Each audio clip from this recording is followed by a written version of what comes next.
నమస్కారం, నా పేరు పద్మావతి. బీసీ న్యూస్ కి స్వాగతం. తిరుపతి జిల్లా నాయుడుపేట పట్టణంలోని తెలుగుదేశం కార్యాలయానికి తిరుపతి జిల్లా తెలుగుదేశం పార్టీ అధ్యక్షురాలు పనబాక లక్ష్మి మొదటిసారిగా హాజరయ్యారు. ఈ సందర్భంగా పనబాక లక్ష్మికి సూలూరుపేట ఎమ్మెల్యే నిలవల విజయశ్రీ ఘన స్వాగతం పలికారు. తనకు ఇంతటి అవకాశం కల్పించిన ముఖ్యమంత్రి చంద్రబాబు నాయుడు నమ్మకాన్ని వమ్ము చేయకుండా జిల్లాలోని పార్టీ బలోపేతం కోసం శ్రమిస్తానని పనబాక లక్ష్మి తెలిపారు.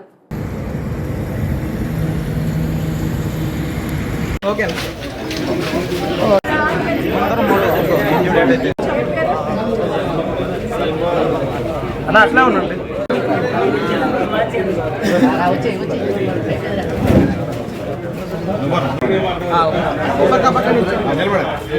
బ్యాక్ రండి, మన షాబీ రండి కొంచెం. ఓకే, వెనకరా వెనకరా వెనకరా.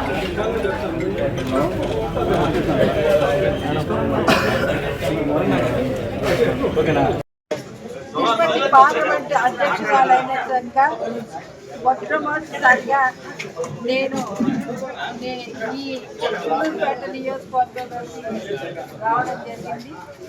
ముఖ్యంగా నిలవల విజయశ్రీ గారి నాయకత్వంలో ఉన్నటువంటి తెలుగుదేశం పార్టీ కుటుంబ సభ్యులందరినీ కలిసి వారితో కొద్దిసేపు కలిసి వెళ్ళాలని చెప్పండి ఇక్కడ రావడం కూడా జరిగింది.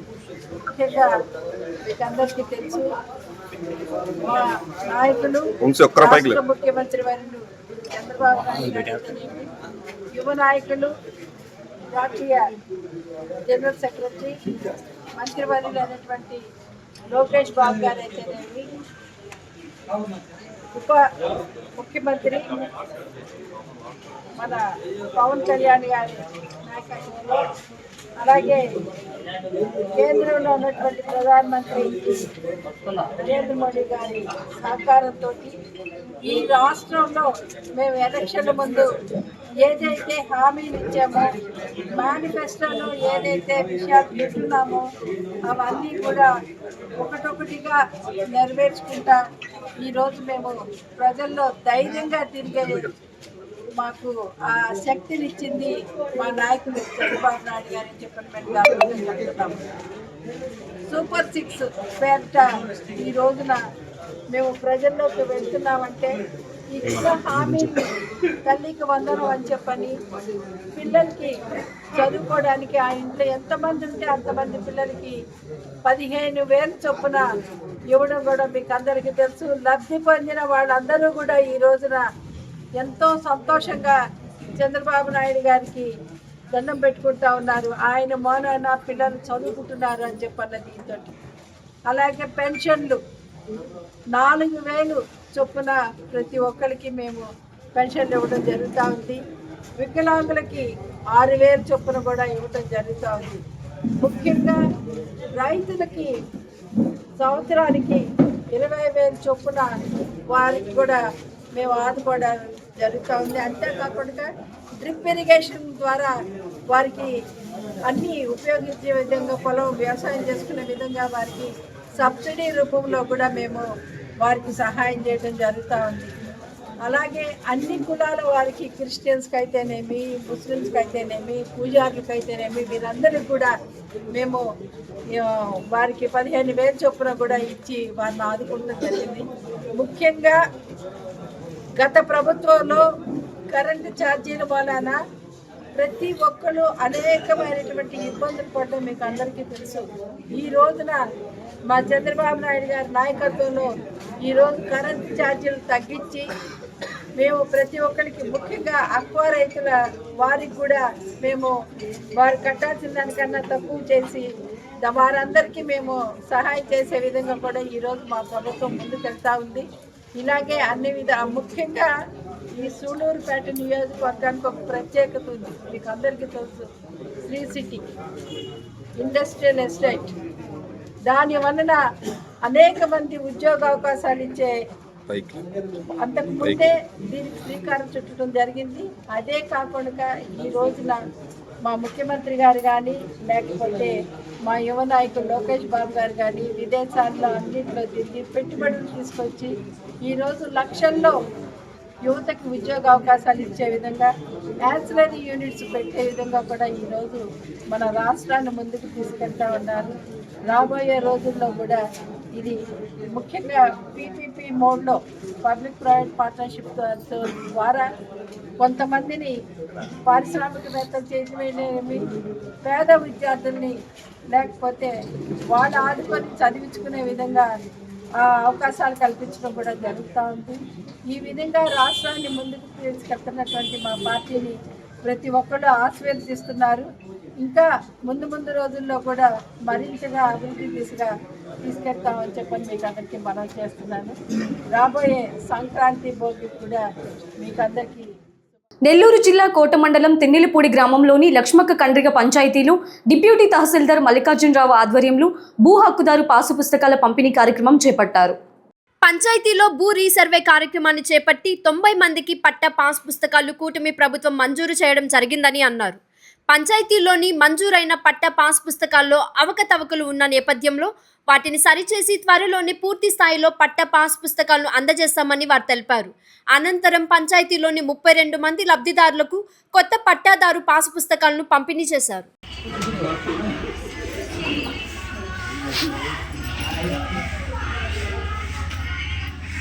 అందరికీ నమస్కారం.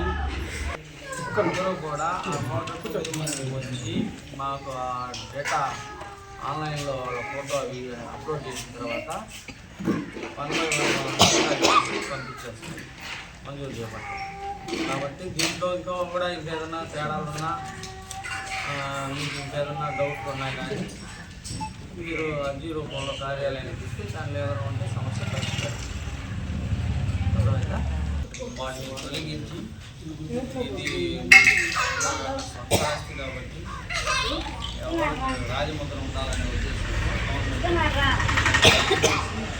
మామూలుగా మనం ఎక్కడైతే పండుగ అదే విధంగా కాబట్టి ఇంకా మీద పెంచి ఈ రోజు పెంచి ఈ బుక్లే అమల్లో ఒకవేళ అవి ఉన్నా మనుగడలో ఉండవు. కాబట్టి మీరందరూ కూడా ఈ రైతులందరూ మనకి రీసర్వే జరిగిన తర్వాత తిరుపతి జిల్లా వాకాడు మండల కేంద్రంలోని మండల కార్యాలయంలో తహసీల్దార్ సయ్యద్ ఇక్బాల్ ఆధ్వర్యంలో ప్రజా దర్బార్ కార్యక్రమానికి ముఖ్య అతిథిగా గూడూరు శాసనసభ్యులు పాసం సునీల్ కుమార్ పాల్గొన్నారు. ఈ సందర్భంగా ఆయన మాట్లాడుతూ నారా లోకేష్ ఆదేశాల మేరకు వాకాడు మండలంలో ఎంఆర్ఓ ఎండిఓల సహకారంతో ప్రజా దర్బార్ నిర్వహించామని, రెవెన్యూ సమస్యలతో కూడిన అనేక అర్జీలు అందాయని, చాలా వరకు అప్పటికప్పుడు పరిష్కరించి ప్రజలు తృప్తిగా వెళ్లారని, ఎమ్మెల్యే స్వయంగా హాజరు కావడంతో ప్రజలు సంతోషం వ్యక్తం చేశారని, గత అర్జీలను దాదాపు అన్ని పరిష్కరించామని, కొత్త ఎంఆర్ఓ సమస్యలను ఖచ్చితంగా చూసుకుంటామని హామీ ఇచ్చారు. నెల్లపూటి ఎన్నికల వాగ్దానం మేరకు ఒక రోడ్డు వేయించి మరో రోడ్డుకు 18 లక్షలతో శంకుస్థాపన చేశామని, పట్టాదారుల పాస్బుక్లు పంపిణీ చేశామని, ఎస్సీ హాస్టల్ విద్యార్థులతో మాట్లాడి ఇబ్బందులు లేవని తెలుసుకున్నామని, గతంలో 5 లక్షలతో సిమెంట్ రోడ్డు వేయించి మరో 10 లక్షలతో మళ్లీ వేయిస్తామని మాట ఇచ్చామని, వాటర్ సమస్యకు ఒక వారంలో పైప్ లైన్లు మార్చి సప్లై చేస్తామని, చంద్రబాబు నాయకత్వంలో మత్స్యకారులకు 20,000 రూపాయలు 100% అందజేశామని గర్వంగా చెప్పారు. మోటార్లు పంపిణీ చేశామని, హౌసింగ్ సమస్యలను త్వరలో పరిష్కరిస్తామని డైరెక్టర్ అరుణ్ బాబుతో మాట్లాడి హామీ ఇచ్చారు.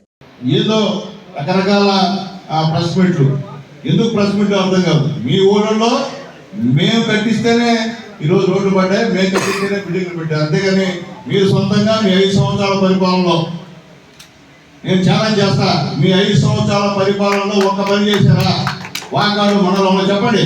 ఇంకా మా ఇంటి ముందు రోడ్డు వేసారు చెప్పండి. ఎవరన్నా ఏం మొహండదు. మేము చెప్పుకోగలుగుతాం, అప్పుడు చెప్పుకుంటాం, ఇప్పుడు చెప్పుకోగలుగుతాం.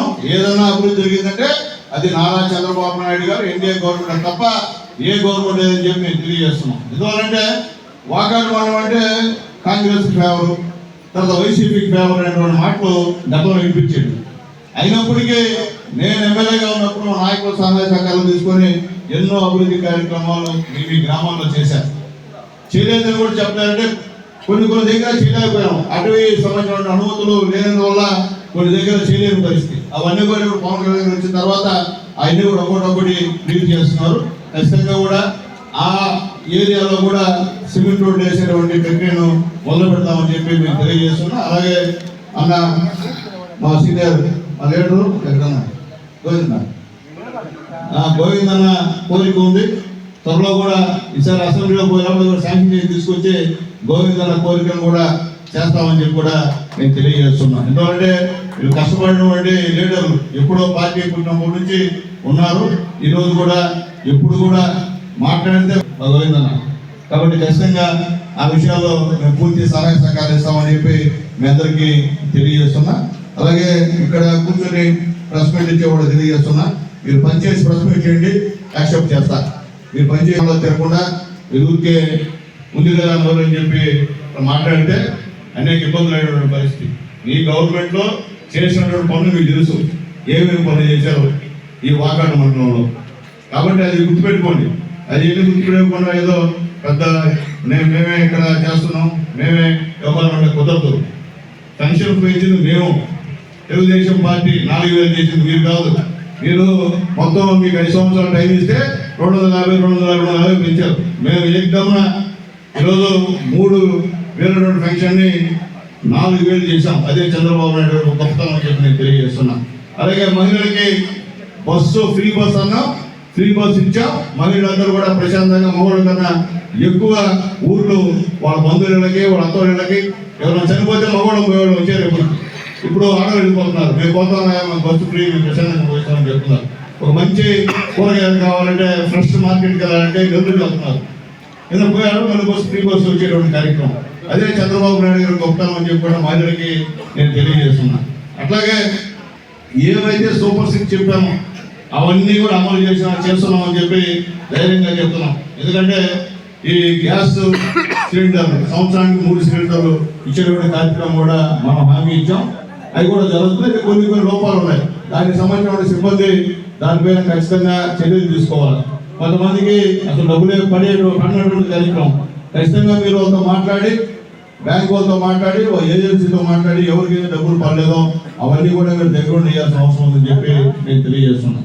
అలాగే ఈరోజు రైతులకి దాదాపు 2 విడత 3 విడత కూడా ఇది 20,000 రూపాయలు చూసుకోండి. అవన్నీ చేశాం, చెప్పింది చేశాం, మర్చిపోయే పరిస్థితే కాదని చెప్పి మీ అందరూ కూడా మేము తెలియజేస్తున్నాం. ఎందువల్లంటే ప్రతి ఒక్క కార్యకర్త, ప్రతి ఒక్క నాయకుడు 1వ తేదీ ఒకవేళ సెలవు ఉంటే 31వ తేదీ ఇంటింటికి వెళ్ళి సంక్షేమం పంచుతున్నాం అనే విషయాన్ని ఒకసారి తెలియజేస్తున్నా. అందరూ కార్యదర్శులకి మరొకసారి మనం చేస్తున్నాను. లోకల్లో మా వాళ్ళు ఉంటారు, మా వాళ్ళని పెట్టుకొని మీరు పెన్షన్ పొందాలా? మీరు అట్లా లేకుంటే ఇబ్బంది. మేము మీ రూల్స్ గీల్స్ కదా. మా వాళ్ళు, మా గవర్నమెంట్ శాంక్షన్ ఇచ్చింది, మా లీడర్ ఉంటాడు, మా లీడర్ చేతుల మీదుగా పేదవాళ్ళకి డబ్బులు అందాలా? ఎవరో వాలంటీర్లు దిగుమొక్కులు ఇచ్చేస్తారా? ఇప్పుడు పార్టీ లీడర్స్ ఎవరు మళ్ళీ ఎంఆర్ఓ గారికి, ఎండిఓ గారికి మళ్ళీ ఏ కార్యదర్శి ఉంటుంది. ఏ కార్యదర్శి అయినా లోకల్ లీడర్ కనుక్కోకపోతే ఇబ్బందికరం పోతాం. మీరు కూడా కుదరదు. మాట్లాడతా. కాబట్టి నేను చెప్పేది ఒకటే, మీరు వేరే వాళ్ళు చేస్తే మొహమాటం కూడా లేదు, ఒప్పుకునే సమస్య కూడా లేదని చెప్పి కూడా మళ్ళీ తెలియజేస్తున్నా. ఎందుకంటే మా వాళ్ళు ఎప్పుడు వచ్చినా ఏదో ఒకటి చెప్పేసి పంపించేస్తున్నారు మా వాళ్ళు. కానీ ఇక్కడ ప్రధాన ఆరోపణ ఏంటంటే ఈ ఎండి ఆఫీస్ మీద ఎక్కువ అవసరాలు పనులు జరుగుతున్నాయి. పేదోడు చేస్తే పర్వాలే, కోటేశ్వరం జరగకూడదు. పేదోడు ఏ పార్టీని పర్వాలే, మా సంబంధం లేదు. మా నాయకులు కాదని పేదోడు విషయంలో ఇబ్బంది పెడితే ఇంకా అధికారులు మీకు నేను చెప్పను, ఇంకా అది వేరే ఒకటి ఉంటుంది. మా నాపై మాట్లాడకూడదు. నేను మళ్ళీ చెప్తున్నా, పేదవాళ్ళ దగ్గర కూడా కంప్లైంట్ రాకూడదు. పాస్బుక్లు అన్ని అధికారులు కూడా ఎంఆర్ఓకి దాదాపు జాయింట్ కలెక్టర్ అధికారులు 3,000 ఇచ్చేసారు ఎంఆర్ఓ గారు. కాబట్టి మా వాళ్ళు తీసుకొచ్చి ఖచ్చితంగా మాట్లాడి చేయించండి. పేదవాడు ఎవరున్నా సరే, పార్టీ మాకు సంబంధం లేదు. ఏ పార్టీ వాళ్ళైనా సరే పేదవాడు ఇచ్చినప్పుడు పనిచేయమని చెప్పి కూడా మీకు తెలియజేస్తున్నాను. అట్లాగే ముఖ్యంగా మత్స్యకారులకి సంవత్సరానికి గతంలో 10,000 ఇచ్చేవాడు. ఈసారి సూపర్ 6లో భాగంగా మేము 20,000 ఇచ్చాం. ఆల్మోస్ట్ అందరికి కూడా ఇచ్చాం. ఏదో 1-2 మిస్ అయింటే చెప్పండి. మన ప్రెసిడెంట్ ఏడీ గారు కూడా వచ్చున్నారు, ఇక్కడే పరిష్కరిస్తామని చెప్పి కూడా నేను తెలియజేస్తున్నాను. అట్లాగే ఈరోజు ఎంతమంది బిడ్డలు మీరు ఇంట్లో చదువుకుంటుంటే అన్ని 11,000 రూపాయలు తల్లి అకౌంట్లో పడుతుందని చెప్పి కూడా చంద్రబాబు గారు చెప్పారు. అది ప్రతి ఒక్కరికి చేసి చూపిస్తున్నానని చెప్పి మీ అందరూ కూడా నేను తెలియజేస్తున్నాను. అలాగే మీకు తెలుసు CMRF చెప్పినట్టే ముఖ్యమంత్రి సహాయ నిధి చెక్కులు గూడూరు కాన్స్టిట్యూన్స్ లో మళ్ళీ ఒక 52 ఇచ్చున్నాయి. దాదాపు 4 లక్షలు ఇచ్చారు సీఎం గారు. అంటే ఇప్పుడు దాదాపు 4-5 కోట్ల రూపాయలు సీఎం రిలీఫ్ ఫండ్ మన కాన్స్టిట్యూన్స్ లో తీసుకొని ఇచ్చారని చెప్పి నేను తెలియజేస్తున్నాను.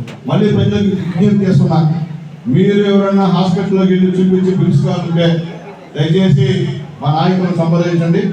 వస్తే మీ అందరూ కూడా సీఎం రిలీఫ్ ఫండ్ పెట్టిస్తానని చెప్పి కూడా నేను మీ అందరికీ పేదవాళ్ళందరూ కూడా తెలియజేస్తున్నా. గొప్పలకైతే కాదు, పేదవాళ్ళకి.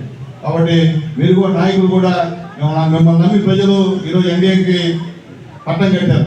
మా కాపులు కూడా ఇచ్చున్నారు. ఆ గ్రామాల్లో ఉన్నటువంటి సమస్యల్ని మీరు కూడా గుర్తించి మా దృష్టికి తీసుకురండి. అవసరం అధికారుల దగ్గరికి రండి, అధికారులు లేకపోతే నాకు చెప్పండి. కాబట్టి అర్థం చేసుకోమని చెప్పి కూడా మత్స్యకారులు కూడా తెలియజేస్తాను. ఎందుకంటే మత్స్యకారులు అంటే తెలుగుదేశం, వేరే పార్టీ అయితే కాదు. 15% 80% మత్స్యకారులంతా కూడా తెలుగుదేశం పార్టీ. అందుకే అభిమానం ఎవరికి మన ముఖ్యమంత్రి గారు. అందుకనే 20,000 రూపాయలు రావడమే మీకు 10,000 పెంచి 20,000 రూపాయలు ఇచ్చే కార్యక్రమం కూడా చేస్తున్నానని చెప్పి కూడా మీ అందరూ కూడా నేను తెలియజేస్తున్నాను. అట్లాగే ముఖ్యంగా దాదాపు 15,900 పోస్టుల్ని మనం చంద్రబాబు నాయుడు గారు ముఖ్యమంత్రి అయిన తర్వాత మన యువ నాయకుడు నారా లోకేష్ బాబు గారు ఫిలప్ చేసిన విషయాన్ని కూడా గుర్తు చేస్తున్నాను. ఇప్పుడు చాలా మీ బిడ్డ కూడా చదువుకుంటారు, అందరూ కూడా ఉద్యోగాలు. తిరుపతి జిల్లా శ్రీకాళహస్తి నియోజకవర్గంలో అవినీతి బాగా పెరిగిపోయిందని కేంద్ర మాజీ మంత్రి కాంగ్రెస్ పార్టీ సీనియర్ నాయకులు చింతామోహన్ విమర్శించారు. శ్రీకాళహస్తి ప్రెస్ క్లబ్లో జరిగిన మీడియా సమావేశంలో ఆయన మాట్లాడారు. శ్రీకాళహస్తి నియోజకవర్గ పరిధిలోని తహసీల్దార్ కార్యక్రమంలో అవినీతి బాగా పెరిగిపోయిందన్నారు.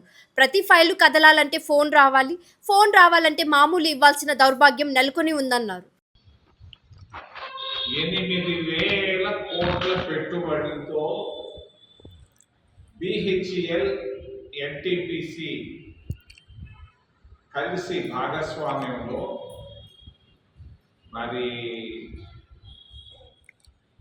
విద్యుత్ శక్తి తయారు చేసేదానికి కావలసిన పరిశ్రమలు